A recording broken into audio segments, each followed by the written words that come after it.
Podemos amenaza con no investir a Pedro Sánchez si no se les garantiza un sillón ministerial para Irene Montero. Veámoslo. Sumar no es propiamente un partido político, es una coalición de partidos políticos, algunos de ellos muy mal avenidos entre sí. Este es el caso especialmente de Podemos. Podemos sí es un partido político y es un partido político que se adhirió a última hora y a regañadientes a la coalición política de Sumar. ¿Y por qué se adhirió a última hora y a regañadientes? Pues porque la líder de esa coalición, Yolanda Díaz, así como el resto de partidos que la integran, les han propinado puñalada en la espalda tras puñalada en la espalda durante los últimos meses. Es decir, que el resto de partidos políticos que integran la coalición de Sumar buscaban arrinconar, anular, incluso podríamos decir destruir y fagocitar a Podemos.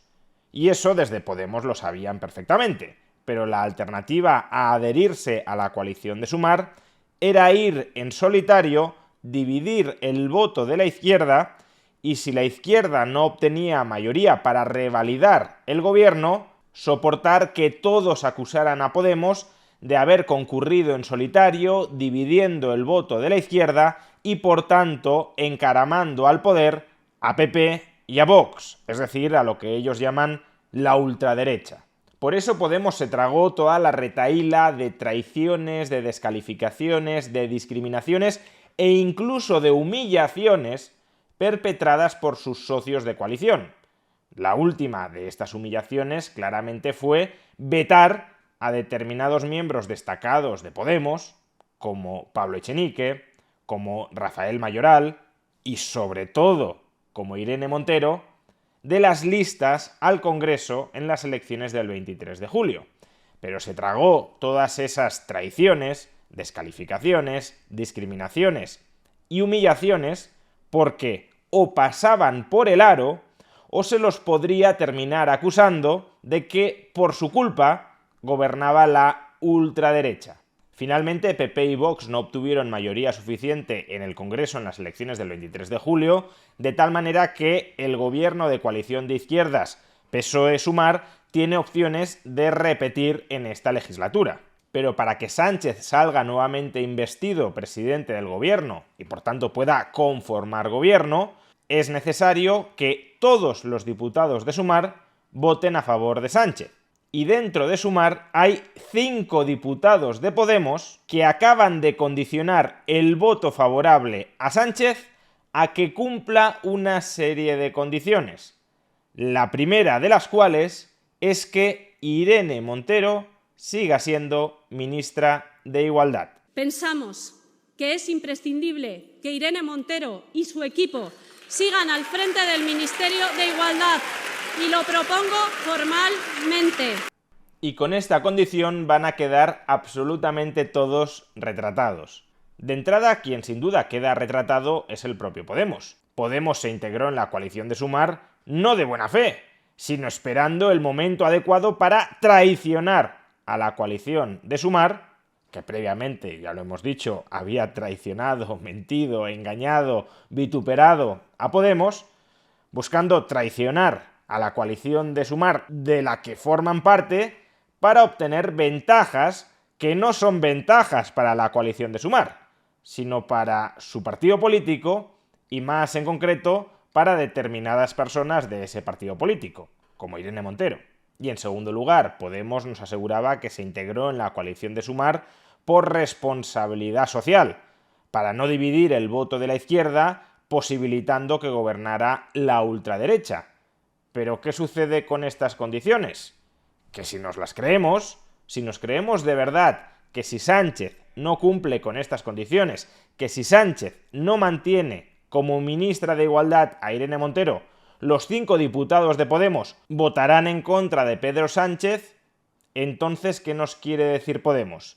¿Que prefiere abocarnos a una repetición electoral de la que podría salir vencedora la derecha y la ultraderecha antes que un gobierno de izquierdas entre PSOE y Sumar, dentro del que no esté Irene Montero? Desde la perspectiva de Podemos, el mullido sillón ministerial de Irene Montero bien vale el riesgo de un gobierno de ultraderecha? Pues entonces, una de dos. O el peligro de ese gobierno de ultraderecha no es tan grande como se nos suele repetir, o si el peligro de ese gobierno de ultraderecha es tan sumamente letal para los españoles, desde Podemos serían puros psicópatas. Si usted no nombra ministra de Igualdad a Irene Montero, que caigan las 7 plagas de Egipto sobre España. Pues hombre, qué poquita empatía y conciencia social con los españoles. Pero bueno, ante estas exigencias no solo se va a retratar Podemos, también se van a tener que retratar PSOE y sobre todo el resto de los socios de la coalición de Sumar. Primero porque con esto se demuestra que Yolanda Díaz no es la líder de toda la coalición de Sumar. Desde luego no es la líder de Podemos. Podemos no reconoce autoridad a Yolanda Díaz para que Yolanda Díaz les obligue a retirar esas condiciones. Y en segundo lugar, si Yolanda Díaz termina tragándose el sapo de aceptar a Irene Montero como ministra de Igualdad, ¿con qué cara va a justificar esa tragadura de sapo ante los ciudadanos españoles?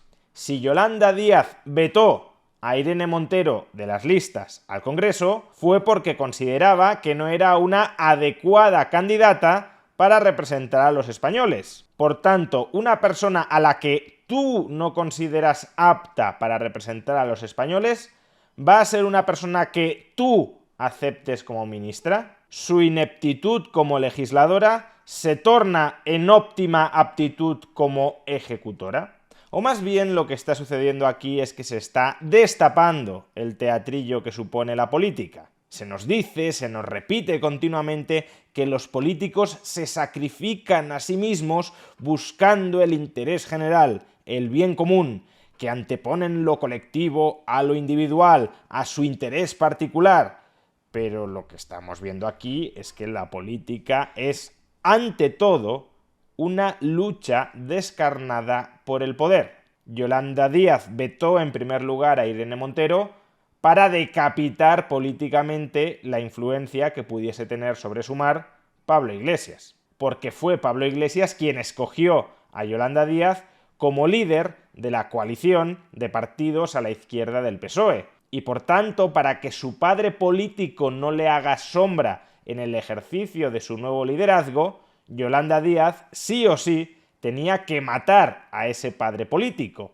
Y la forma de matar a ese padre político era vetando a su esposa, a la líder real de Podemos en ausencia de Pablo Iglesias. Y a su vez, Podemos está chantajeando tanto a Pedro Sánchez como a Yolanda Díaz de hacerlo explotar todo, de que no gobiernen, de que pierdan sus sillones, aún a riesgo de que lleguen los malos malísimos de la ultraderecha, todo eso les da igual, está amenazando a Yolanda Díaz y a Pedro Sánchez con hacerles perder sus sillones si no le entregan a su vez un mullido sillón a Irene Montero. Primero de todo, las cuotas de poder, porque esto de lo que va en realidad es de cuotas de poder. Y cuanto más poder tenga Podemos, menos tiene Yolanda Díaz y menos tiene Pedro Sánchez. La cuestión es si esa pérdida de cuota de poder que les quiere imponer Podemos les compensará o no a Yolanda Díaz y a Pedro Sánchez arriesgarse a una repetición electoral para salir de ella con plenos poderes. No vamos a tener una legislatura brillante por delante, pero puede que sí tengamos una legislatura entretenida viendo cómo políticos sin escrúpulos se despellejan entre sí.